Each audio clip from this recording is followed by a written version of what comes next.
But I mean, how much energy do we spend, or should we be spending, on trying to change the center of power rather than working at the edge?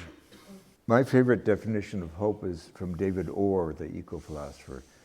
And he says, hope is a verb with the sleeves rolled up. And I think it's interesting in your reflection just now that you use the word work many, many times.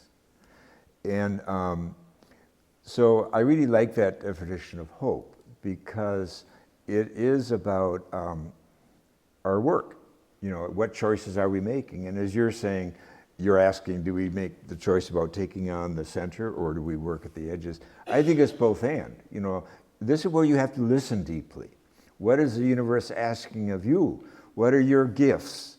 What are your talents? What are your interests? Where do you get your energy?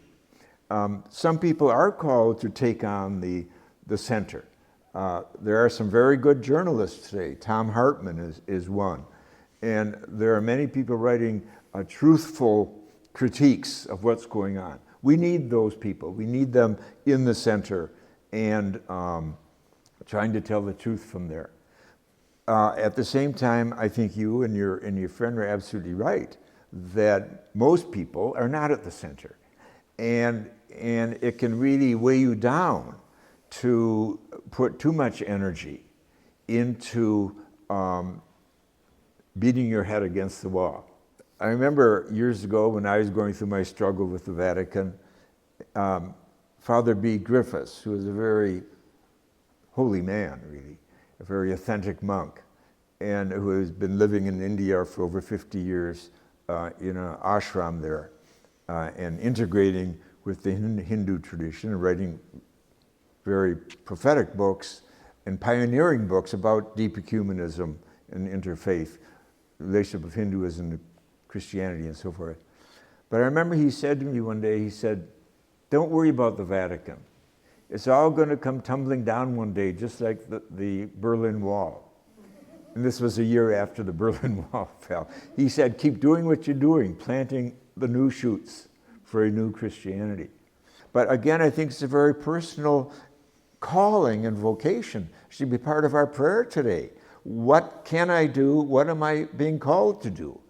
And it may be organizing, and it may be working on social media and all these other means of reaching people. So there's no one way, that's the point. And, but we all have to be doing something. That we are all called to be prophets. And we should be very careful of putting other people on pedestals and kind of, they're being prophet for me or something. But then another thing is we all have to take care of ourselves. We have to ground ourselves. I know that's part of what this group is doing these days, that you're both working with ideas, but also you're doing practices. And that's so important, because you're not good to anybody if you fall apart, if you burn out, if you freak out with anger, etc. Don't spend too much time with the news. It's very important to pace yourself.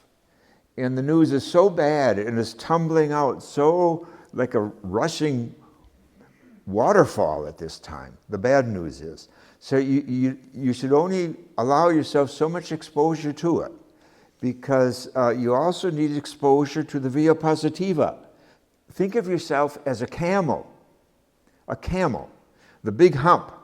You need oases. You have to go and fill your hump, fill your being with the via positiva at these oasis stops.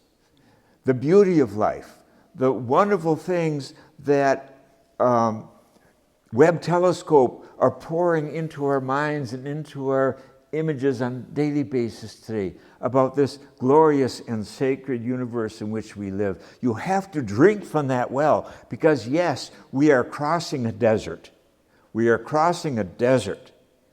And don't be naive. You've got to fill your hump with the via positiva for this journey through the via negativa, through the dark night.